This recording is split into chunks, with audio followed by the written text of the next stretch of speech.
Depuis le 17 mars, nous sommes dans la semaine mondiale de l'optométrie, une célébration qui prendra fin le 23 mars justement, journée mondiale de l'optométrie. Qu'est-ce que c'est que l'optométrie justement? Eh bien, on va tenter de le savoir avec mademoiselle Agnès Kouadio. Elle est opticienne formatrice. Bonjour, bienvenue. Bonjour, monsieur. Merci d'avoir accepté notre invitation. Merci, c'est à vous. Merci à vous de m'avoir reçu. Merci d'être en plateau donc, pour éclairer notre lanterne par rapport à cette célébration, la semaine mondiale de l'optométrie. Mais avant, si vous le permettez bien, tout à l'heure, en plateau avec Laurent Roland Tonekes, on abordait un sujet attaché à la jante féminine. Il faut rémunérer la femme pour les travaux qu'elle fait à la maison. Qu'est-ce que vous en pensez? Bon, je pense que même si elle devait exprimer quelque chose, dire qu'il faut plus peut-être valoriser la femme au foyer, reconnaître ses efforts. Peut-être si c'est ce qu'elle voulait exprimer, mais la façon de le dire, de donner un salaire aux femmes, c'est un peu trop poussé. C'est abusé. Voilà. D'accord. Voilà un avis de femme sur le sujet. Un avis qui devrait rassurer Laurent Roland Tonekes notamment. Allez, revenons au sujet. On parle donc de la semaine mondiale de l'optométrie, les métiers de la vue qui sont mal connus des populations. Mademoiselle Agnès Kouadio, des populations qui souvent justement ne savent pas bien vers qui se tourner lorsqu'ils ont des problèmes donc, de vue. Alors que nous sommes dans la semaine mondiale de l'optométrie, est-ce que vous pourriez nous aider à comprendre justement les métiers de la vue afin de mieux nous faire soigner? Les métiers de la vue, c'est les métiers qui traitent tout ce qui est problème oculaire. Ok. Et il y en a plusieurs métiers de la vue. Nous avons l'optométrie, l'ophtalmologiste et l'opticien. Ok. Ok. Ça fait 3 déjà. Hein? Oui. Est-ce que vous pouvez les répéter pour que je puisse les noter? Il y a l'ophtalmologiste, ok, l'optométriste et l'opticien. Opticien, optométriste et ophtalmologiste. D'accord. Voilà qui est enregistré. J'espère que les uns et les autres ont également fait l'exercice. Vous qui êtes justement opticienne donc, et formatrice, est-ce que vous pourriez nous parler de ce métier? Oui, je peux vous parler de mon métier. L'opticien lunetier, c'est tout d'abord un spécialiste de la santé oculaire. Okay. Un opticien, c'est une personne, un spécialiste oculaire qui est susceptible de faire des tests de vue. Si l'examen a été fait déjà par un ophtalmologue, il va analyser l'ordonnance prescrite par l'ophtalmologue et conseiller le patient sur ce dont il a besoin pour sa correction. D'accord. Et comment est-ce qu'on passe l'examen de la vue, justement? Lorsque un patient vient en agence, nous procédons différents types de tests. Nous commençons par l'acuité visuelle, qui permet de mesurer la netteté du patient. On lui fait lire des caractères à plusieurs lignes, du plus grand au plus petit, afin de pouvoir mesurer le niveau de défaut visuel du patient. D'accord. Ensuite, nous faisons la réfraction. La réfraction qui consiste à élever le niveau du défaut visuel du patient, si c'est l'hypermétropie, la myopie ou encore l'astigmatisme. D'accord. C'est vrai que là, vous venez de sortir 3 thèmes techniques. Exactement. On en parle en même temps ou on en parle après? On peut en parler à tout moment. On en parle, oui. Alors, expliquez-nous. D'accord. Ces défauts visuels sont tout d'abord les troubles de la vue qui empêchent une personne de pouvoir bien voir. Nous en avons 4 principaux défauts visuels. Nous avons la myopie. La myopie, qui est l'incapacité à un individu de bien voir à une certaine distance. C'est-à-dire le myope ne voit pas bien de loin. De loin. Nous avons l'hypermétropie, qui est l'incapacité également de bien voir de près. Donc l'hypermétropie ne voit pas bien de proche. Ensuite, nous avons l'astigmatisme, qui est une déformation au niveau de la cornée, qui se manifeste du fait que les lettres ou les chiffres que la personne voit sont déformés ou encore dédoublés. Nous avons l'impression que les objets que nous voyons ou les lettres que nous voyons sont de façon doublée, comme s'il y avait de l'ombre là-dessus. C'est comme ça que se manifeste l'astigmatisme. Enfin, nous avons la presbytie. La presbytie qui est un phénomène qui survient à partir de la quarantaine. Lorsque nous avons 40 ans, nous avons du mal à lire de près Plus nous éloignons le bras comme ça, la lettre devient encore plus facile à lire. Mais quand c'est à une distance normale, on a de difficultés à lire. D'accord. Les personnes qui passent beaucoup de temps sur des activités de poche ont tendance à avoir une presbytie précoce. 38, 39 ans, ils ont déjà... vous avez dit activité de... Proche. Proche, d'accord. Ceux qui lisent beaucoup, ceux qui écrivent beaucoup, passent beaucoup aussi de temps sur les écrans d'ordinateur. Voilà. Ça anticipe les presbyties. D'accord. Donc, dans leur cas, on peut parler de presbytie précoce. 38, 39 ans déjà, ils éprouvent ces difficultés. Ces difficultés. Oui. Presbytie, métropie. Est-ce que ce n'est pas la même chose? Non. Comme je disais tout à l'heure, la presbytie, c'est un phénomène qui survient avec l'avancée de l'âge. D'accord. Si on n'a pas encore 40 ans, on n'a pas cette difficulté. On a des difficultés à avoir des prêts. Voilà. On peut avoir des difficultés à avoir des prêts comme l'hypermétropie. D'accord. La difficulté de voir de loin comme la myopie, mais pas la presbytie. D'accord. La presbytie, c'est à partir d'un certain âge. À partir d'un certain âge, 40 ans en général. D'accord. Qu'est-ce que vous conseilleriez, par exemple, en termes de... je reformule la question. Vous conseilleriez de faire un test de vue à partir de quand? Les tests de vue, c'est primordial, je dirais, de le faire dès le bas âge. Le bas âge, hein? Oui, lorsque vous avez un enfant, avant l'âge de l'emmener à l'école, il est nécessaire de l'envoyer faire une consultation avec un spécialiste de la santé oculaire. Donc, il ne faut pas attendre d'avoir des problèmes de vue Mieux, il est dépisté, le défaut est vite détecté. Avec la suivi, on a beaucoup de chances d'éviter de s'aggraver et d'empêcher le développement de l'enfant. D'accord, donc il n'y a pas un âge précis pour cela? Dès le bas âge, il faut... Et si vous le faites, qu'il s'avère que vous avez des défauts visuels, chaque année, il faut aller vers le spécialiste pour faire les consultations pour un meilleur suivi. D'accord. Si vous n'avez rien aussi, chaque 2 ans, il faut aller vers le spécialiste de la santé oculaire, se faire la consultation pour qu'on ne puisse pas avoir des mauvaises surprises. D'accord, c'est bon à savoir, vous le disiez, si on détecte assez tôt le problème, on peut le corriger, on peut mieux le suivre. Pour éviter que cela puisse s'aggraver. D'accord. Est-ce que tous les problèmes de vue se règlent avec des lunettes? Bon, les problèmes, ce n'est pas tous les problèmes de la vue qui se règlent avec les lunettes. Quels sont mais alors les défauts visuels, la myopie, l'hypermétropie, la presbytie et puis l'astigmatisme, comme je venais de citer tout à l'heure, ces quatre-là peuvent se régler par des lunettes correcteurs. D'accord, des lunettes correcteurs. Oui. Est-ce que tout ce qu'on utilise comme lunettes aujourd'hui a forcément cette vocation? Non. Tout n'est pas forcément pour des corrections. Il y a des lunettes aujourd'hui qui sont pour la protection. D'accord. J'ai un mode préventif. Ok. Vous qui passez beaucoup de temps sur les écrans, même si vous n'avez pas de défauts visuels, pour éviter de dégrader les yeux à long terme ou à court terme, c'est important de porter les lunettes correcteurs afin de pouvoir réduire considérablement l'effet de l'écran qui est en face de vous. Par exemple. Oui. D'accord. Quelle étude est-ce qu'il faut faire pour devenir opticien, lunetier? Pour devenir... par exemple, peut-être qu'il y en a qui nous suivent à la maison qui disent oui, mais la tata, voilà, elle s'exprime bien, elle maîtrise son domaine et tout. Comment je fais pour devenir comme elle? Pour devenir un opticien lunetier, il faut faire le BTS en optique lunetterie. La formation dure 2 ans. Après la formation, vous devez faire des stages dans les maisons d'optique afin d'apprendre le métier. Au cours de la formation, on vous apprend à faire la réfraction, la vente et le montage des verres pour devenir un opticien complet. Pour ne pas se limiter seulement à la réfraction ou au conseil, il faut aussi apprendre comment on monte les verres, l'équipement tout complet. Donc, il faut faire une formation tout entière. Une formation complète en la matière. Vous avez évoqué à l'entame de vos propos tout à l'heure ces métiers rattachés à la vue. Il y a une confusion qu'on fait souvent entre ophtalmologiste et optométriste. Est-ce que vous pouvez nous aider à démêler le faux du vrai? Bien sûr que je peux vous aider. Bien voir que ces différents métiers traitent en général les maladies des yeux, mais il y a quand même une différence entre ces 3 métiers. Je vais commencer tout d'abord par l'ophtalmologiste.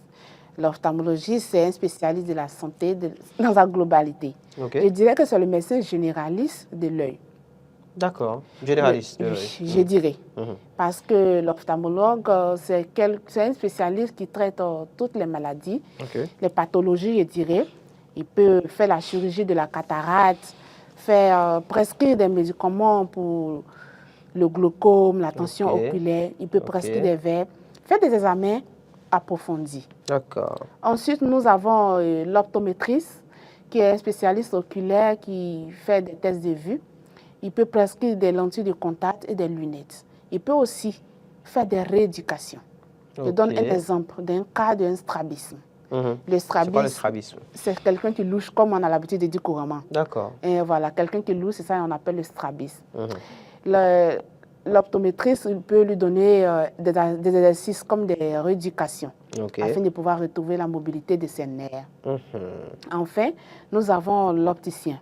L'opticien, c'est un spécialiste de optique, de tous les équipements optiques et aussi des santé oculaire. Il peut faire des tests de vue, il peut conseiller, prescrire des lunettes.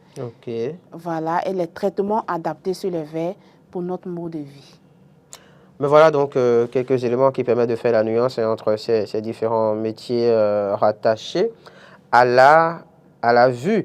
Nous sommes, comme je le disais, dans la semaine mondiale de l'optométrie. Qu'est-ce qu'il faut savoir justement par rapport à cette semaine et pourquoi est-ce important de la célébrer? C'est important de célébrer la journée mondiale de l'optométrie. C'est pourquoi la semaine du 17 au 23 mars de chaque année est dédiée à la journée mondiale de l'optométrie. Tous les acteurs du secteur public comme privé célèbrent et mettent en valeur toutes les spécialistes de la santé oculaire dans le monde.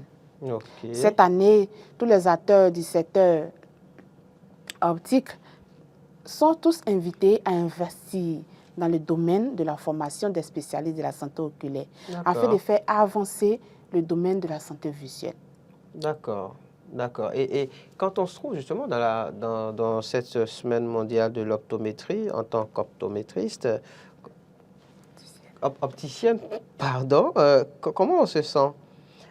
Est-ce qu'il y a, je sais pas, est-ce qu'il y a quelque chose de particulier qu'on fait ou est-ce que dans l'état d'âme, il y a quelque chose de nouveau? Pour la célébration? Non, là je parle de l'individu. L'individu étant un spécialiste. Vous en tant que spécialiste dans le milieu. Est-ce qu'il y a quelque chose qui change dans votre quotidien ou dans l'état d'âme? Je sais pas, ou bien c'est... Dans mon âme, dans mon quotidien. Ils se sont fiers, voilà. Ce que change, moi je dirais que aujourd'hui le métier d'opticien est devenu comme une passion pour moi. Oui, parce que dans mon âme, j'éprouve souvent une énorme satisfaction. D'accord. Parce qu'il y a des personnes qui viennent, qui ne voient pas. C'est ça. Quand tu te trouves, même quand tu lui montres le plus gros caractère, il n'arrive pas à voir. Mais après le test de vue, il recouvre la joie de vivre. D'accord, quand on arrive le bonheur de bien voir. Son problème et et avec les lunettes. Tu vois même que son visage s'illumine. À ce moment-là, ça change de vie. Oui, ça change de vie. À ce moment-là, moi, je trouve une satisfaction, une joie pour moi de pouvoir, grâce au métier, il a pu voir, il a la joie aujourd'hui, il était désespéré, il se demandait, parce qu'aujourd'hui, en Afrique ici surtout, la population n'est pas sensibilisée, ils ne connaissent pas. C'est ça, c'est ça. Oui, moi, ma petite sœur, par exemple, a arrêté les études à cause des yeux. Oui, parce qu'elle partait à l'école, elle ne voyait pas. Et elle ne voyait pas au tableau. Quand elle venait à la maison, elle se plaignait. Quand elle avait étudié, les larmes coulaient. Elle la moyait. Du coup, elle était avec la tante de mon père, de notre grand-mère. Du coup, ils ont mis fin à ses études. À cause de ses difficultés. Voilà. Et elle a traîné, ils l'ont mis dans une coiffure. Elle allait prendre une grossesse et sa vie s'est partie comme ça. Mais comme moi j'ai connu le métier de l'optique, il a compris que donc si à ce moment la famille, quelqu'un savait qu'on pouvait l'envoyer à l'hôpital, lui faire des tests de vue, et avec les lunettes, elle pouvait bien voir au tableau, continuer ses études. Ça allait être vraiment une réussite pour elle. Mais malheureusement, on ne connaissait pas. Voilà, donc le défaut d'information. On se rend compte aussi quand même que les métiers d'optométriste et d'opticien, de tout ce qui tourne autour, ne sont pas très populaires au niveau de la jeunesse. Qu'est-ce qui explique cet état de choses selon vous? C'est ce que je venais de dire tout à l'heure. Aujourd'hui, le manque d'établissements de formation et les coûts élevés de ces formations sont vraiment un frein important dans le développement de ce secteur. OK. Aujourd'hui, selon les dernières données de l'IAPB, ils estiment qu'il est... C'est quoi l'IAPB? L'IAPB, selon les dernières données, OK. ils estiment qu'il y a 331 743 optométries dans le monde. OK. Mais sur ces chiffres, il y a seulement 9 000 en Afrique. 9 000 seulement. 9 000 seulement. Et ce qui est même encore dommage est que sur les 9 000, 85% sont au Nigeria et en Afrique du Sud. Wow. C'est-à-dire sur 9 000, il y a 4 000 au Nigeria et 3 500 en Afrique du Sud. Donc vous voyez que le peu qui reste, c'est ce qui est réparti dans les autres pays du continent. Et aujourd'hui, le manque d'établissements se fait vraiment sentir. Sur tout le continent, nous avons 27 établissements, dont il y a 9 au Nigeria et en Afrique du Sud. Donc on estime que sur 500 000 habitants, il y a un seul optométrie. Wow, quand même. J'allais vous poser la question des défis auxquels eh bien, sont confrontés les futurs seront confrontés les futurs opticiens et optométristes. Je pense qu'on y est là. Aujourd'hui, il y a plusieurs défis auxquels sont confrontés l'optométrie. Il y a le manque de connaissances des jeunes étudiants. C'est ce qui fait qu'ils s'orientent de moins en moins vers cette filière. Okay. Il y a le coût élevé de la formation. D'accord. Il y a le manque d'éducation aussi de la population dans les tests de vue. Et enfin, l'appréhension des populations qui pensent que les lunettes et les consultations, ce n'est pas pour tout le monde. C'est pour les riches. Ils pensent que c'est cher, donc du coup, je ne peux pas aller vers un spécialiste de la santé pour me faire consulter. D'accord. Je précise que si vous nous suivez en ce moment et que vous avez des questions peut-être à poser par rapport à la vue, c'est le moment de le faire en nous appelant au 96 116 68 68, 96 116 68 68. Mademoiselle Agnès Kouadio, qui est opticienne et formatrice, saura répondre à vos différentes questions par rapport donc aux problèmes de vue. En parlant de problèmes de vue, justement, mademoiselle Kouadio, quel conseil est-ce que vous donneriez, par exemple, en termes de bonnes pratiques pour préserver sa vue? Oui, il y a plusieurs questions. Il y a plusieurs conseils que je peux donner. Pour bien prendre soin de sa santé oculaire, il faut adopter le comportement sain. Et de façon naturelle, je leur dirais de passer moins de temps sur les écrans d'ordinateur. Si c'est le travail aussi qui exige cela, après 1h30, 2h de service, il faut marquer des petites pauses, enlever les yeux sur l'écran et regarder dans un endroit dans le bureau afin de vous permettre de récupérer à chaque fois de l'énergie.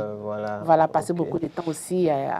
Mais il faut aussi porter les lunettes avec des revêtements photochromiques pour ceux qui ont des activités sous le soleil, pour éviter de pouvoir exposer l'œil aux UV et aux rayons nocifs. Également, si vous êtes aussi sur l'écran d'ordinateur, et comme je disais tout à l'heure, si c'est le métier qui l'exige, il faut porter les lunettes avec des revêtements anti-lumière bleue pour réduire considérablement la lumière de votre écran pour ne pas qu'il dégrade davantage votre yeux. D'accord. Il faut manger des aliments à base de nutriments, car cela est riche en nutriments, car cela est bénéfique pour la vue. D'accord. Quel aliment, par exemple, vous pouvez beaucoup de fruits. Les fruits? Oui, il faut manger beaucoup de fruits. D'accord. Des légumes. OK. Là, on vient de parler de bonnes pratiques. C'est vrai qu'il y a un mélange de bonnes. Quelles sont les mauvaises pratiques dont vous pourriez nous parler? Les mauvaises pratiques que je peux parler, c'est de rester longtemps sur l'écran d'ordinateur pour d'autres même qui ne sont pas en train de travailler. OK, voilà. Sont en train de jouer le jeu. Parce qu'aujourd'hui, même les écrans sont devenus les amis fidèles à la maison. C'est ça, Quand on n'a même pas envie de parler peut-être aux enfants ou à madame ou à monsieur, on est concentré sur nos écrans. Oui, il faut arrêter cela. Il faut sortir parce qu'il faut faire le sport. Alors qu'aujourd'hui, les gens consacrent tellement de temps sur l'écran d'ordinateur qu'ils ne sortent pas pour marcher ou bien s'adonner à une activité sportive. Et cela, ce n'est pas bon pour la santé. Pour la santé de manière générale. Oui. D'accord. On a beaucoup parlé justement des écrans d'ordinateur. Un mot sur les smartphones, les télévisions? Oui, c'est en général. Il faut porter les verres. Si vous n'êtes pas aussi en train de travailler, si le travail ne demande pas, déposez le téléphone. diminuer le temps que nous passons sur nos téléphones, sur l'ordinateur, devant la télévision. Tout ça. Oui, il faut diminuer le temps si ce n'est pas vraiment nécessaire. D'accord. Si vous aussi, si c'est nécessaire, portez les verres avec des revêtements anti-lumière bleue pour vous protéger lorsque vous êtes en face de ces écrans. De ces écrans. Il est dit, par exemple, que quand on a, quand on utilise ces écrans, que ce soit le smartphone, par exemple, ou quand on est devant la télé ou l'ordinateur, qu'il est bien d'avoir une lumière blanche allumée dans la chambre. Pour atténuer l'effet. Et qu'il n'est pas bon, justement, d'être devant ces écrans sans lumière blanche dans une salle. Ça devient de trop, au fait. D'accord, donc ça peut éblouir, en fait. D'accord. Donc, avec les éblouissements, donc, vous confirmez. Pour une personne qui est vraiment photophobe, ça va le fatiguer. C'est quoi photophobe? La photophobie, c'est une sensibilité à tout ce qui est source lumineuse. Que ce soit soleil, que ce soit lumière. Mais vous pouvez diminuer également le niveau de luminosité de vos appareils. De ces smartphones ou même de la télé ou de l'ordinateur. Voilà, il faut diminuer. Pour d'autres personnes qui sont vraiment photophobes, comme je disais tout à l'heure, qui sont vraiment sensibles à la lumière blanche dont vous êtes en train de parler, ça va même les fatiguer. Également les déranger. Oui. Ça va les déranger. Donc, dans ce style de mode-là, d'autres vont bien se sentir dans le mode sombre, d'autres vont bien se sentir dans le mode clair. Donc là, ça devient de façon personnelle. C'est ça. À chacun aura son niveau d'adaptation qui lui convient. Voilà. Si moi, je ne supporte pas assez de lumière, je ne peux pas allumer encore. Mettre encore la lumière blanche. Pour encore m'éblouir davantage. Ça. Alors que moi, j'ai besoin de plus de luminosité, je vais l'allumer. D'accord. Voilà. Donc, il faut adapter, cela en fonction de nos besoins. En fonction de nos besoins. Vous êtes opticienne formatrice. Vous intervenez dans un centre, justement, qui travaille en la matière. Quand on vient chez vous, par exemple, qu'est-ce qui se passe? Lorsque vous venez chez nous, la paire, nous avons une transparence des prix. OK. Les prix sont abordables. Il y a flexibilité aussi de paiement. C'est-à-dire, on vous permet de payer par tranche. Il y a plusieurs montures qui sont stylées où tout le monde peut se retrouver là-dedans. Si vous venez avec la famille, papa, maman, les enfants, chacun aura quand même son choix. D'accord. Mais c'est bon à savoir, tout le monde peut être satisfait. Oui, tout le monde. C'est pas pour les hommes, c'est pas pour les femmes. Pour régler ces problèmes de vue, ce que vous nous dites ce matin, c'est qu'il n'y a pas besoin d'avoir de grands moyens pour régler ces problèmes de vue à la paire. D'accord. Allez, on va finir par peut-être un dernier mot pour mettre un terme à cet entretien. Je précise qu'on parlait donc de l'optométrie, puisque nous sommes dans la semaine mondiale de l'optométrie qui se tient du 17 au 23. Et justement, le 23, c'est la journée mondiale de l'optométrie. C'est le 23 qui est la journée mondiale de l'optométrie. Alors, un mot pour finir, je dirais que la santé est primordiale. Okay. Donc, il ne faut pas négliger sa santé oculaire. Donc, la paix en tant qu'acteur principal de la santé oculaire en Afrique trouve qu'il est nécessaire et il est encourageant de pouvoir investir afin de développer les secteurs pour la formation de la santé oculaire. Et il estime aussi qu'il est nécessaire d'encourager les jeunes afin de choisir le secteur de la santé oculaire comme des professionnels. Il ne faut pas se limiter seulement à choisir les autres filières, mais il faut aussi les orienter vers le secteur de la santé oculaire pour pouvoir lever le grand manque qui est dans les spécialistes de l'optométrie et de l'opticien. Et donc, ensemble, investissons afin de pouvoir promouvoir le métier d'opticien et d'optométrie dans le monde. Je vous remercie de m'avoir reçu sur votre plateau. Merci et bon suite de programme à vous. Merci beaucoup. Vous auriez d'ailleurs pu conclure cette émission de cette manière. D'ailleurs, je vous laisse conclure l'émission de ce jour. Allez, faites-nous une conclusion générale. Merci à tous ceux qui nous ont suivis. Il faut prendre soin de sa santé oculaire. Il ne faut pas attendre d'être malade avant de consulter un spécialiste de la santé. Parce que lorsque nous sommes vite reçus et le défaut est vite détecté, cela est vite pris en charge et ça évite de dégrader et empêcher le développement de l'individu en général. Bonne suite de journée.